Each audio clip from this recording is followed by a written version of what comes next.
Get ready to take a flamethrower to the official narrative and learn what the elites don't want you to know. You're listening to The Tom Woods Show.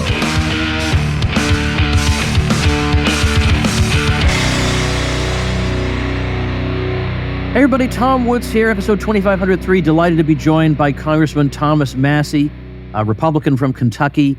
Congressman Massie, there is so much that one could talk about with you because you've been at the center of pretty much every modern controversy that exists in America today. But welcome back to the show. I don't invite controversy, but when I run into it, I don't look the other way. Yeah, I think that's how we all feel. We're all just trying to live, and the controversies keep coming to us. Right.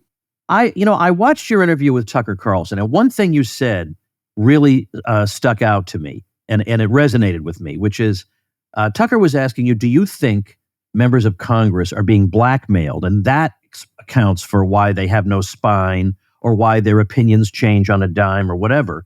And you were suggesting that the answer may actually be more mundane than that. It could simply be that they want to be loved. They want to be liked by people. And by people, that also includes the establishment. It's much easier to live your life if you're more or less going along with at least the bare minimum of what they want. You get invited to the parties.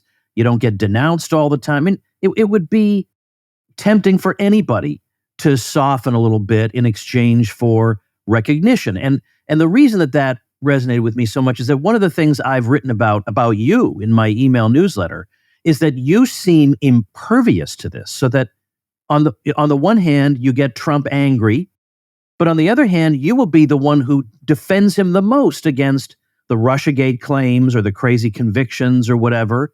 And then the left doesn't like you because of January 6th, even though they're supposed to like you for anti-war. And then if you could just soften a little bit, maybe AIPAC would get off your back. So all this time, you're upsetting this group and this group and this group and this group.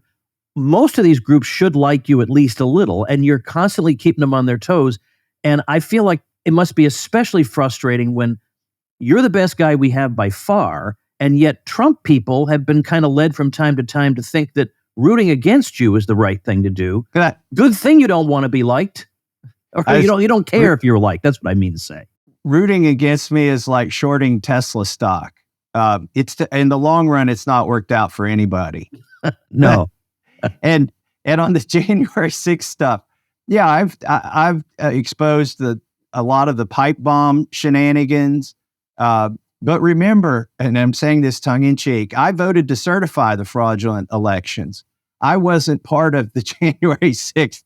The Democrats try to call me an insurrectionist. I say I voted to certify the fraudulent election. I don't know what you're mad about, but I'm obviously being facetious and sassy with Massie there. Ultimately, what I realized was we weren't going to change the outcome of the election. Nancy Pelosi was in charge. And for federalism reasons, I thought it was a bad idea to set a precedent that Congress can just throw out an election anytime they want, because whenever I can leave something up to the states or leave something up to DC, you're always better off leaving it up to the states. But to your point, yeah, I've had MAGA mad at me. I've had Pelosi mad at me. I've had Trump mad at me. CNN on March 27th, 2020, they called me the most hated person in Washington, D.C. And I joke that is the first and only time I've ever seen him get the news right. Like, I was literally had people waiting in line to tell me what an asshole I was on the floor of the House. It was like you almost had to take a number to come up and say something nasty to me that day. And I'm talking about Republicans and Democrats both. And some people say, just to use that example, by the way, March 27th, 2020, that's the day they passed the CARES Act. And out of 435 people, I was the only person who would object. And the reason I know this is if I needed to go to the bathroom or take a phone call, I would ask people, can you fill in for me if I'm gone? And they're like, no, not doing it. And it was, for me, that was a very tough moment. It was like, you can almost physically feel the hate at that point. It's like being underwater at a very very deep level at a great depth, and you can feel pressure. Like, it's harder to draw air into your lungs sometimes when you've got that many people staring at you, hating you, coming up and telling you they hate you. But it's manifested itself physically, never psychologically. I get members of Congress that come up and scream at me. I mean, scream at the top of their lungs on the floor of the House because their bill passed 420 to 6, and I was one of the 6. And I just have like an out-of-body experience at that moment. I tried to leave my body about 3 feet. On the video games, you can pick if you want to be inside the body or if you want to have the view above the body. And I try to visualize myself being screamed at, and just don't scream back. And they have to come back in a day or two and apologize. They almost always do. They just lose it on the floor. But let me say something before I give it back to you. On March 27th, 2020, people say that was a brave thing that I did, and to be hated that much, et cetera, et cetera. It was fear that motivated me. The fear that I would be back here in Kentucky, no longer in Congress, in some dystopian future, some outcome that I could have prevented, that somebody could have prevented if just one person had objected. And to know 15 or 20 years from now that I could have done that, and that I had been put in that position, but didn't do it, would maybe have driven me to suicide, 10 or 20 years later. And so I was like, I can't live with myself if I don't at least try to stop this, which, I said there would be inflation and shortages, and things have turned out pretty bad, probably not as bad as they could have, but at least as bad as I said they would be, it's turned out to be. So don't give me too much credit. I was actually very scared that day of how I would feel many years later. And here we are, 4 years later. I feel pretty good about it. Well, as you should. And incidentally, I recently showed my eldest daughter the documentary. I guess it's about 5 years old now. Your Off the Grid documentary that was made about the way you live in Kentucky. And in fact, my wife was watching too, and I turned to her and said, I need you to understand that I am a no talent nothing compared to this guy, describing how you're building your house and you're using the stone that was right there. So I understand the attachment you have to Kentucky, and that you moved there, you got out of New England where you'd gone to school, and moved there after working in Massachusetts for a while because you wanted to be back where you grew up and you wanted to raise your kids there. So I totally understand, and I can already predict how you're going to answer this question. But I have to ask, I feel like since you've been elected, you've very consistently become better known. If you were to ask a lot of people, who share our philosophy, they'll name you as by far the best congressman. Faint praise, but that is nevertheless praise. And I think you've become more at the center of controversy, and you don't care if people like you. You genuinely want to do the right thing. You're the exact kind of person. You know how to make things. You're a real person. You've worked with your hands. You also have an MIT degree, and you're a genius. Who more than you would we want as U.S. president? Why won't you do it? I wasn't ready for that at the end. But, so I've been in Congress 12 years and 2 years as a county judge executive before that. And I've been through a lot. And I look at it as building a stone wall. Some of my house is built out of stone. It takes a long time. It's hard work. And it's like the three little pigs, right? They built their house or whatever, different ways. And I'm building my political career with stones, and starting with the foundation. And sometimes you do things that seem like they're going to make or break you. I had a chief of staff once. I was going to go on some big TV show about some big issue, and he's like, "Oh my gosh, this is it. This is your chance. It's going to be all or nothing." I'm like, no, calm the hell down. I'm building a stone wall here, and this is just a larger stone than normal. We got to put the mortar on it and set it in the wall, It's not going to change any of the other stones that have been placed. And it will make a lot of progress here, but it's not make or break. Nothing ever is if you're just methodically trying to do the right thing every time. And you build some credibility. And like we said before, the people who short your stock end up not off their, not looking very bright later on. Now to the presidential question. So in 2016, I campaigned with Rand in Iowa, and that was brutal. And then in 2024 here, I campaigned with Ron DeSantis in Iowa, New Hampshire, and South Carolina. Let me tell you what, there is nothing fun about it. And it's just grueling. And the odds are so long. And I don't think, the world is ready for the truth that I'm ready to tell them. I mean, they would rather, I think, be deluded into thinking there are simple answers, and there really aren't many simple answers to the problems we have. Yeah. That's certainly true. I guess I can imagine the kinds of things that frustrate you as a member of Congress, but something that frustrates me as a U.S. historian is that I'm thinking, let's say 30 years down the road, what are the chances that a mainstream history textbook is going to tell the full truth of the years 2016 to 2024? Fauci and COVID, Russiagate, January 6th, the Trump convictions. I could go on and on. It seems virtually certain that it will all be fairy tales and that's what the kids will learn. So it's like there are two truths in America. It's not even that, well, some people accept gender theory and others don't. It's that there are like two different truths somehow weirdly coexisting. And I don't know how we break out of that. Well, here's the good news. I think you're absolutely right. But the good news is there will be archaeological digs back into this era. And there will be strata of things that happen. And instead of digging through dirt and finding, porcelain vases and things like that and hieroglyphics, they're going to be going back through Twitter feeds and Facebook posts and CDC announcements.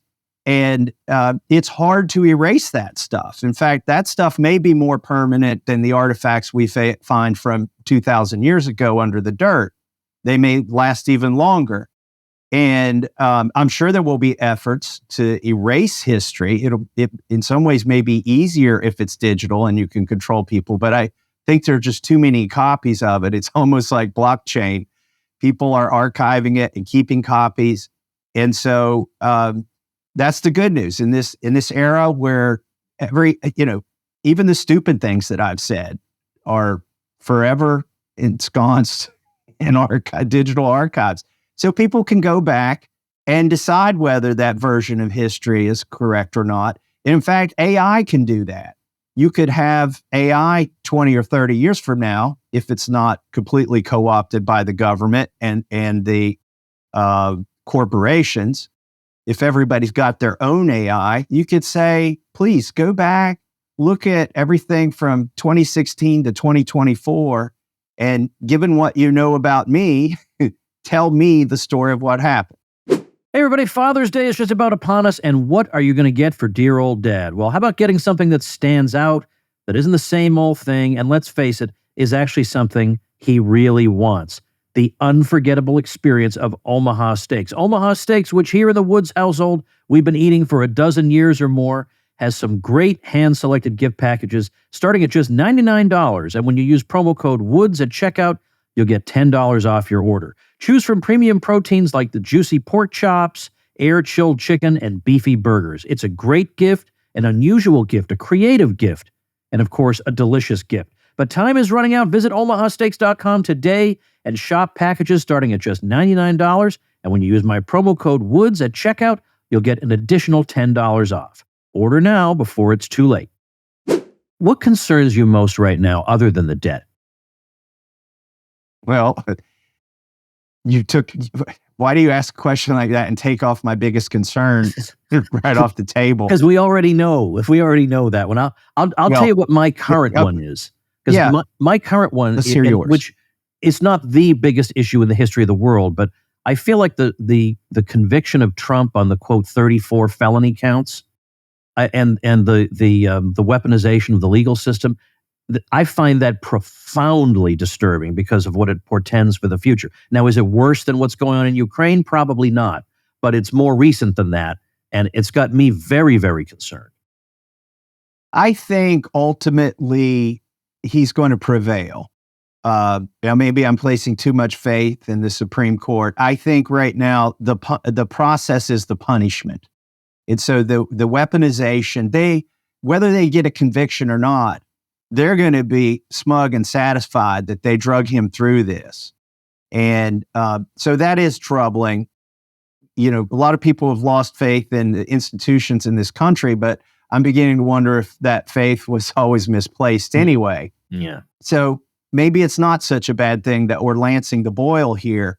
My biggest fear, Tom, is obviously it's related to the debt, but not the debt.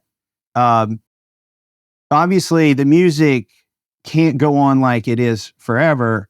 But if we had some sort of cataclysmic come to Jesus moment here, where we can't finance the debt and there's a crisis and the dollar collapses, and then we have to get serious about spending only what we bring in revenue. Actually, that is not the thing I fear. What I fear is that we avoid that for an even worse outcome. My fear is that we slowly devolve into a centrally planned Chinese-style government that's a mishmash of capitalism, crony capitalism, and government control. And the thing that this 250-year experiment is over, and there's not another piece of land where you could go that's relatively undeveloped, and set up another experiment, that the globe will be monopolized at that point by government or governments, and we can't try this again. That's my greatest fear, Tom, is that we slowly, like boiling a frog, although I'm afraid the frog will never get boiled, and we will just have outcomes that are far, far suboptimal from what we could have had. And nobody remembers what capitalism and liberty and freedom were all about, because those words will be redefined. Well, as you say, we'll have to do more excavations to dig up. And let's hope we have enough success that the excavations don't have to dig all that deep. But at least we've got a lot of permanent record of the way things were. I can't help but asking, how you obviously don't have the greatest relationship with the speaker, but how do you function while having, obviously, at least on a policy level, I don't know, maybe you get along with them personally, I don't know, but how do you function having such an antagonistic relationship with the leadership of your party, both in politics and just within the bureaucracy of the party? Are there ways they can make your life difficult? Well, they can. We're in this really interesting situation right now where I'm still on the Rules Committee. It's called the Speakers Committee. And it for at least 6 decades, it's been controlled with an iron fist by whoever the speaker is, whether it's a Democrat or a Republican.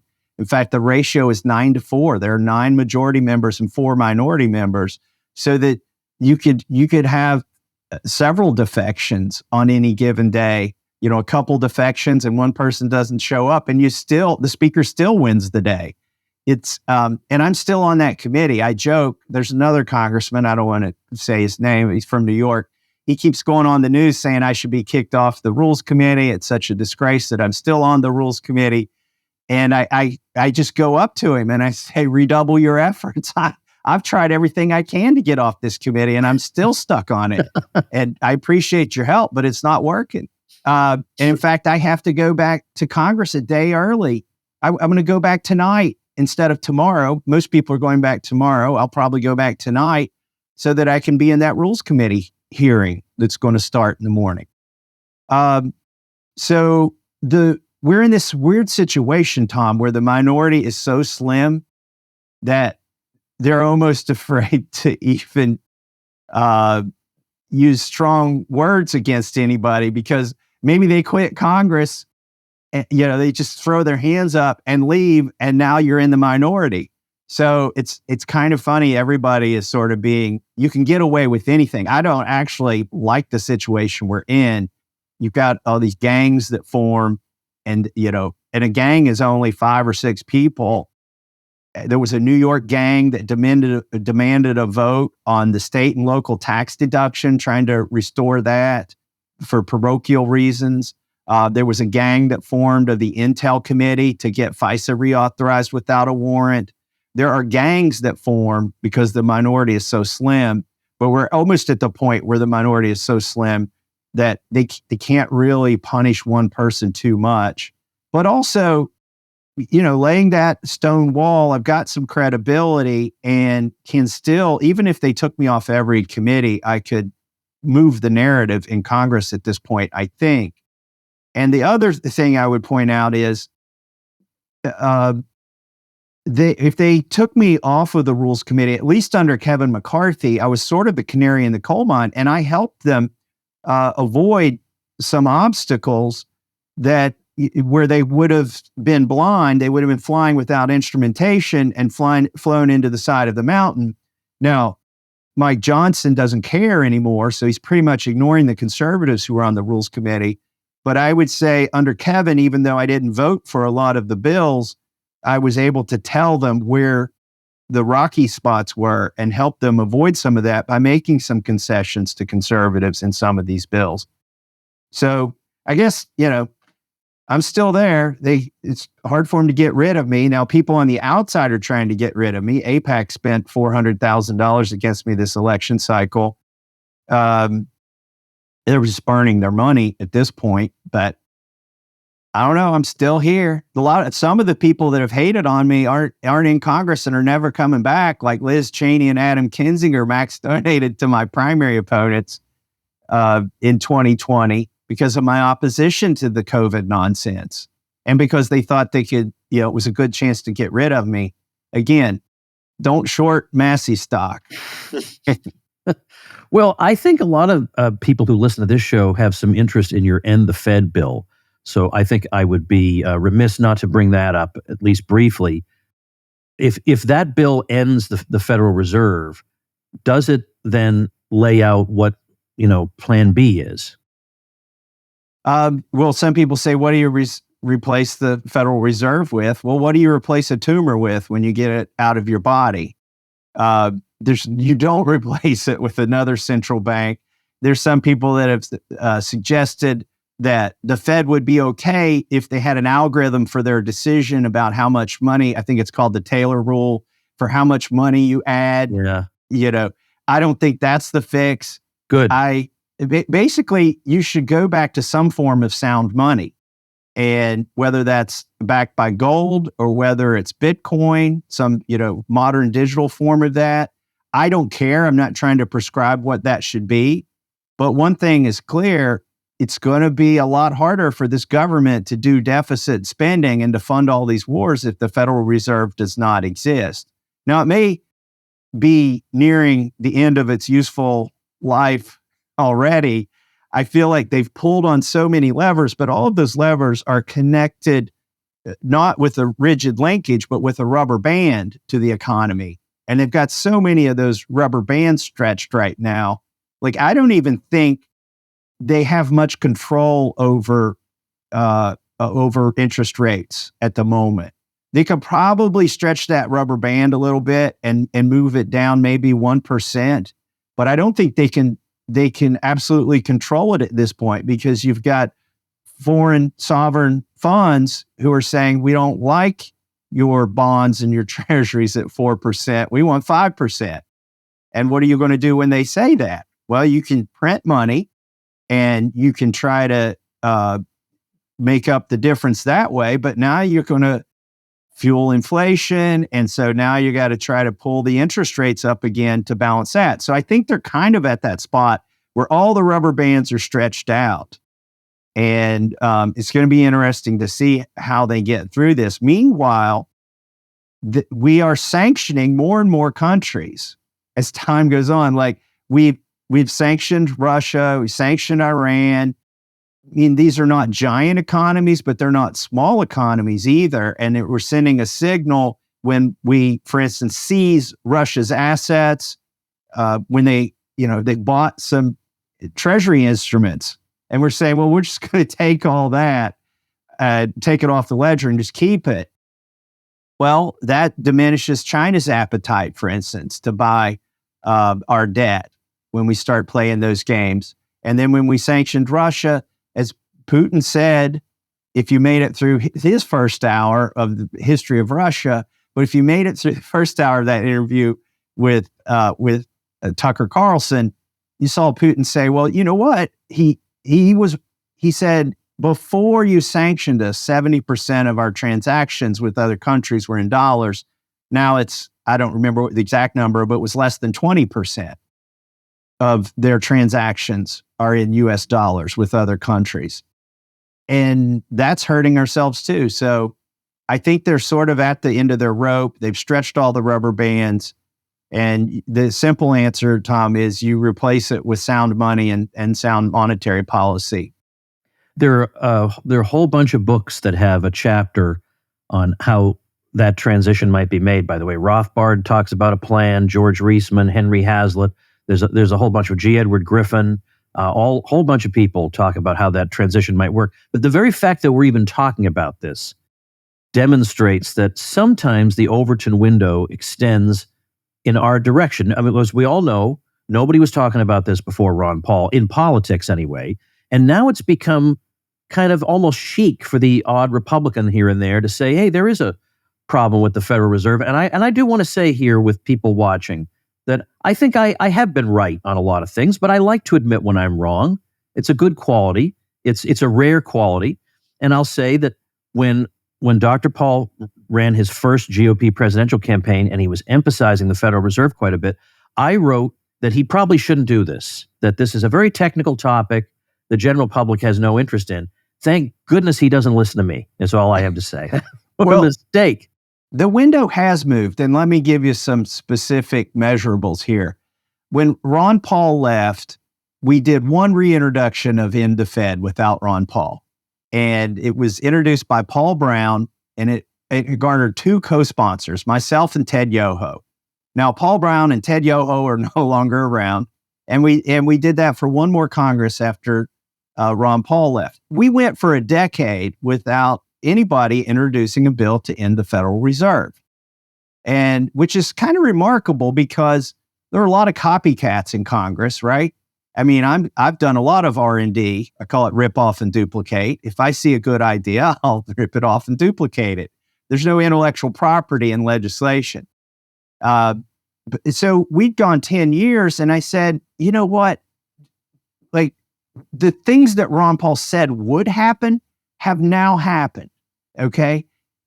And the Federal Reserve is doing them more than they did them back then. Like, trillions of dollars out of thin air in 2020, they injected into the money supply.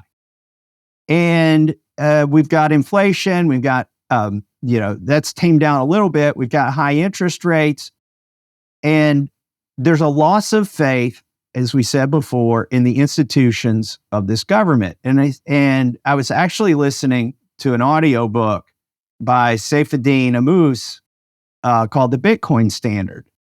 And I'll warn anybody who wants to listen to that book, the first 80% of it is not about Bitcoin. It's about money and what is money, which I think is important to understanding Federal Reserve. And also, but he has to lay that down so he can explain what Bitcoin is, because you can't assume everybody knows what money was. And frankly, I learned some things or picked up some vocabulary that I didn't have about it there.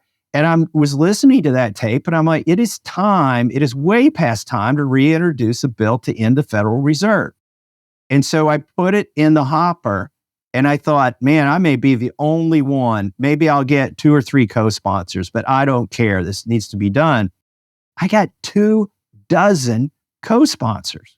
So the number of co-sponsors of the bill to end the Federal Reserve in 10 years has gone up 10x, which is remarkable. Yeah, that is no small thing. Absolutely. Now, given that I've satisfied, I hope, some of the more intellectual viewers of the Tom Woods Show, now I want to satisfy more of the gossip seekers. I don't know where we got very intellectual, but Well, I mean, I mentioned Rothbard and Ron Paul. I consider that to be intellectual, but I am a little bit curious. I've more or less heard the story, but your relationship with Trump is interesting because, as I say, you have not hesitated to come to his defense when he's unjustly attacked, which is a lot. But at the same time, you've done a lot of things to annoy him. And now, for me, I would much, much rather have an honest critic who has principles and who will back me when I'm right than just a yes man. And you are nobody's yes man. But he did ultimately, even after getting on the phone with you and telling you he was going to endorse your primary opponent and all that, he did eventually endorse you. So was there ever any reconciling conversation, or did it just develop just gradually, or what happened? Oh man, you're not going to draw this out of me, are you? I've never talked about this before. So, but before I go there, let me just say what my strategy was when he was president was if he did something right, I would compliment him, the person, for doing something right. And if he did something I disagreed with, out of deference to him, I never criticized him. I didn't say he was wrong. I criticized the policy. So I definitely, that was sort of my strategy. It worked until it didn't. When he was mad at me about opposing the CARES Act, he said, this is the second time you've done this. And they took me out of it before. And it was true. I had Rand Paul and Matt Gaetz and Mark Meadows and some other folks, telling Trump, please don't crush this guy. The time before that, which was he had attacked Soleimani, it killed him, ordered that attack. And we were concerned that there may be an all-out war with Iran on the mainland of Iran. Remember, that was not on Iranian soil. And so there was a resolution to require a vote of Congress if Trump wanted to go to war with Iran. And so I had supported that. That was the time before that he remembered. There were actually other times, like the fake Obamacare repeal. That was just horrible.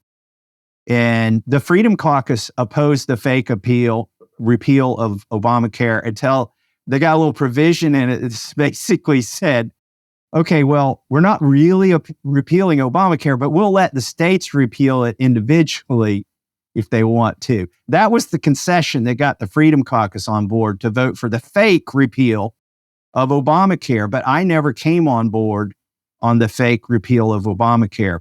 So I'm just saying, Trump thought that was the second time that I had gone against him. It was actually like the 8th time. He just was kind of realizing this is that same annoying congressman that keeps, bringing these facts up.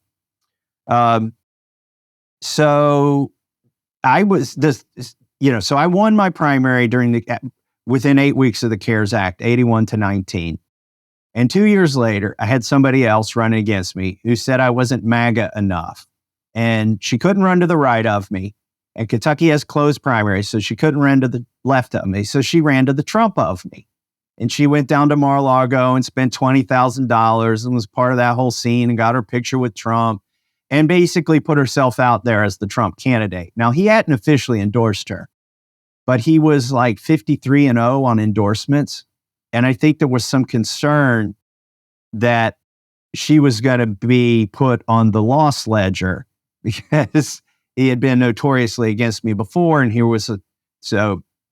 we released a poll that showed I was going to win. And Trump, his people called me up and asked if I would, by the way, remember, I'm just trying to keep him out of my race. That's all I wanted was a fair shot at winning my primary without the former president in my race. So when I get a call from his political advisor who said, the president wants to get in your race, I'm like, oh no, not again. We're just trying to keep him out of the race. It turns out he was wanted to endorse me. And my first thought was, everybody's got some pride in them. And my first thought was, no, screw that. We're going to win anyway. But then I thought about it. I'm like, you know what? I don't really have any animosity toward him. And we could cauterize this, bury the hatchet, and just move on. And that's what I did. So his advisor said, well, we got this cookie cutter endorsement language, but we think your situation is a little bit different. Do you have any suggestions for the language? Ooh. And I said, well, do you remember he called me a third-rate grandstander? And his political advisor said yes. And I said, well, I think it'd be really nice if he called me a first-rate defender of the Constitution this time. And he laughed and he said, I think he'll do it. And Trump did, to his credit. So, he called me up. The president called me up. We sort of consummated this. And I won't tell you the whole conversation because I try to keep that stuff, private. But just to tell you how the conversation began and how we broke the ice, he called me up and he said, Thomas, this is your favorite president of all time.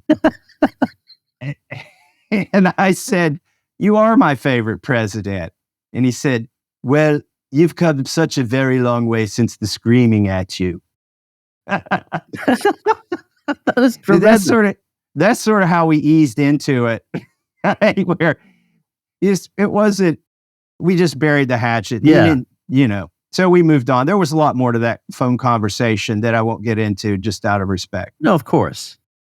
Everybody, Tom Woods here with another word on behalf of the outstanding monetary metals, where I have been very happy to have an account because I earn interest on my gold, paid in gold. And I'm very happy to be joined today for this extremely brief mini interview with Addison Qualley, who actually works for Monetary Metals. How'd that come about? And I think you have a job where you actually really believe in what you do. That's correct, Tom. Basically, I am the VP of Relationships here at the company. I've been here since 2013, and I basically lead the sales department and help people come on board Monetary Metals and help handle their accounts.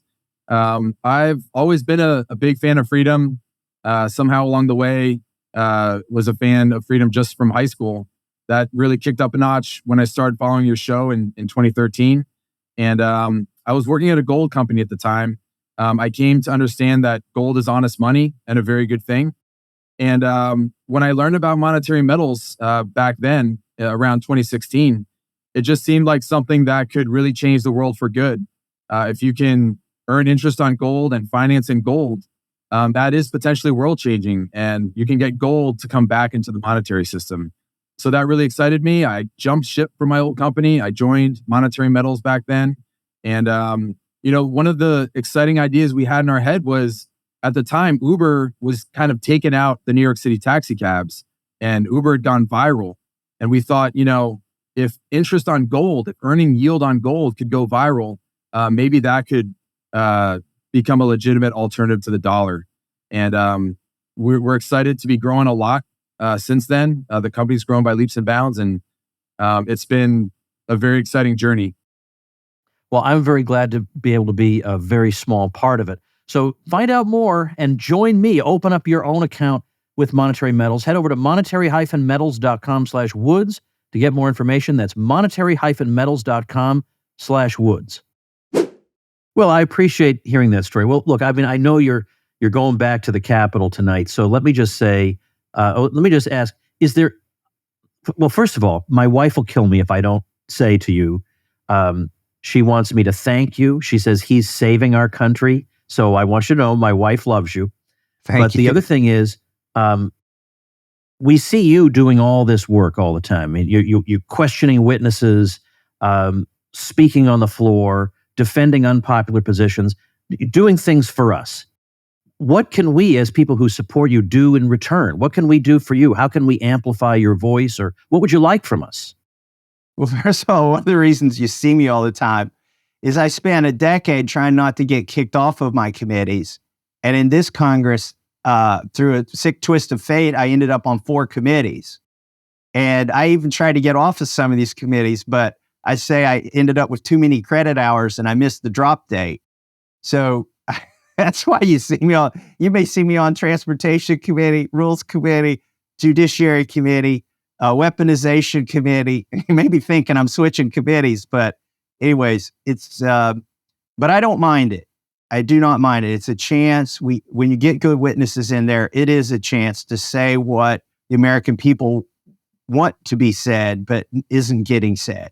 To ask the questions that everybody's got in the back of their head, but are afraid to utter because they're afraid of looking stupid. Like, for instance, recently we had Merrick Garland in the Judiciary Committee. And I'm not an attorney, I'm an engineer, as you know. And so I'm kind of a fish out of water on the Judiciary Committee to start out with. And here I'm questioning a guy who had been nominated to be a Supreme Court justice.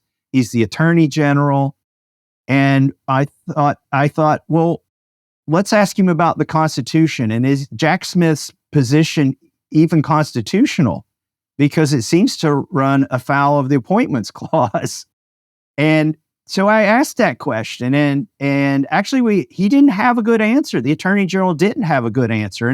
And you know, in all fairness, I relied, my legal underpinning was Ed Meese, a former Attorney General's amicus brief to the court. And I just kind of read that and it seemed to make sense, but none of the attorneys on that committee would ask the question because it's just been, they've for 30 years accepted that this is a legitimate position and they don't want to look foolish among their peers. Their peers are lawyers. Well, my peers are engineers and they're also wondering, you know, what the hell? How can you just make this position up? There was no act of Congress. Anyways, within 8 hours, the judge in that case says she's going to hear oral arguments on that amicus brief. A party that's not even named in the case now gets to make arguments in the courtroom. And so I think we helped, create the environment for the judge to do that. Maybe, maybe not. Who knows? Maybe I'm taking credit for something I had nothing to do with. That's very popular in DC. I'll indulge in some of it myself. You as an engineer have done more than all the lawyers put together on this issue. I don't know about that. We've got some really good lawyers. Dan Bishop is one of them, and Matt Gates and Jim Jordan. But so what can people do? I would say the one thing they can do is call their congressman on these issues and go engage with them when they're somewhere publicly. And I get in trouble for saying this. Most of your listeners are not going to like what I'm going to say next, but I'm going to say it. If you can stomach having your name on the FEC report of your congressman, and they are not the Antichrist, go to one of their fundraisers, like pay the price of admission. Their guard is down. When you are in a fundraiser, you are one of them. And if you can just pay the de minimis amount to get in that room and have, don't be, an idiot, have a reasonable short conversation with that person, you can actually, that's like next level moving the needle with your congressman. And maybe read the Austrian economists and Murray Rothbard, and maybe you're above all of this. Okay, I understand. Go write a blog post. And be pure. But if you want to affect things, that's one of the things you can do. Another thing I will tell your listeners, I'm not going to say this on Fox TV because you don't want everybody doing this.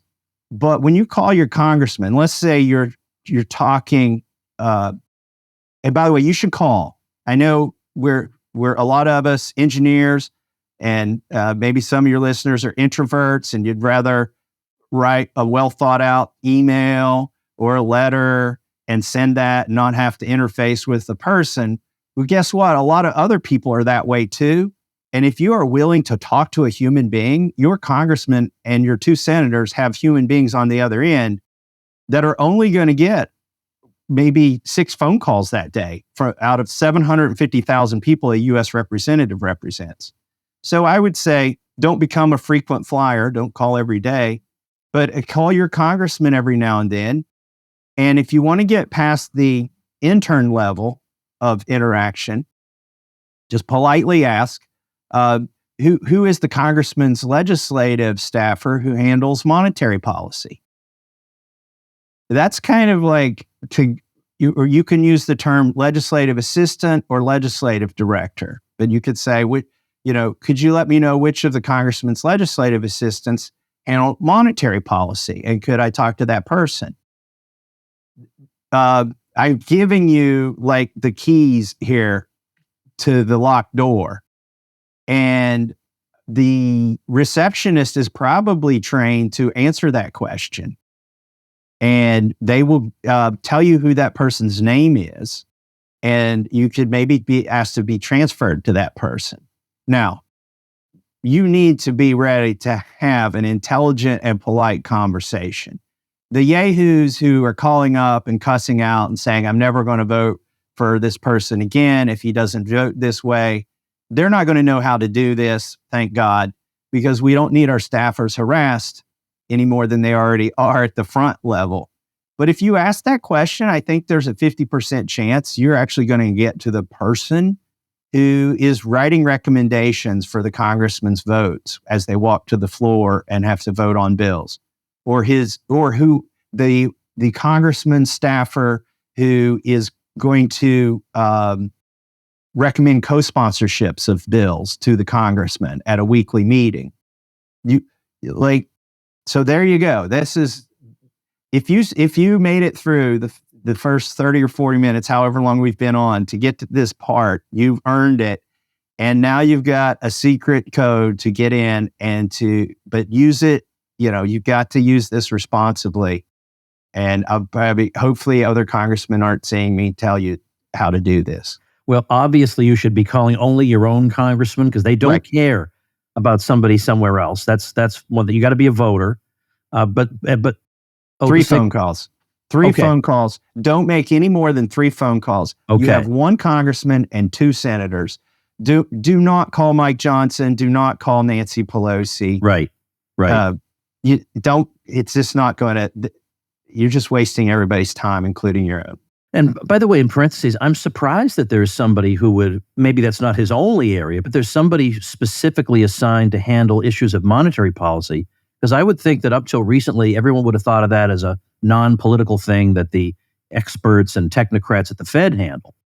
Well, don't let me mislead you into thinking we have an army of staff. Like, we have 2 or 3 staffers who deal with legislation, and that's it. And they divvy up these policy areas. Oftentimes they divvy it up by committees, right? Because every bill gets assigned to a committee. So what you might want to say instead of monetary policy, if you want to use the DC lingo, is who handles the congressman's financial services portfolio? Because there's a financial services committee, and within financial services, you would have monetary policy, banking policy, insurance policy.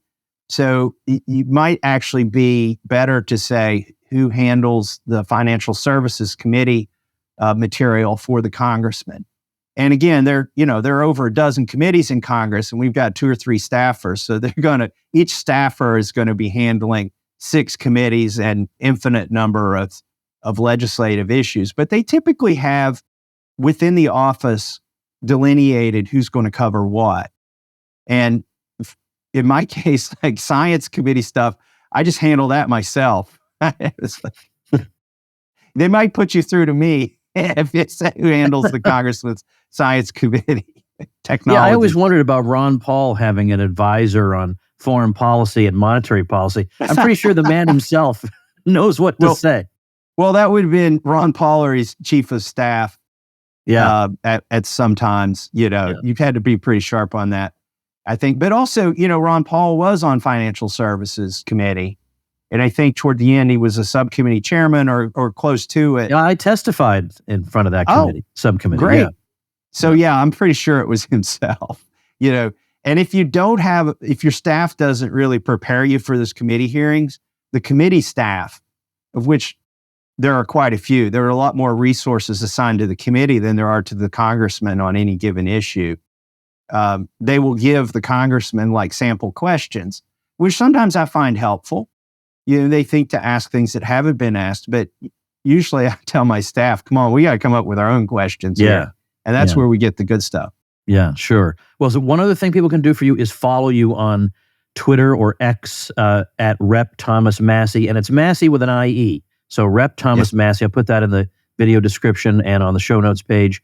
But I cannot imagine how busy you are, so I want to let you go. But we all appreciate what you're doing and your time today. So thank you, Congressman Massie. Well, thank you very much, Tom. Look forward to being on your show again, and look forward to seeing you in person soon. Thank you very much, and thank you, ladies and gentlemen. Make yourself and those you love less vulnerable to the regime, both mentally and physically. Get more forbidden information at tomsfreebooks.com, and be sure to subscribe to the show wherever you listen. See you next time.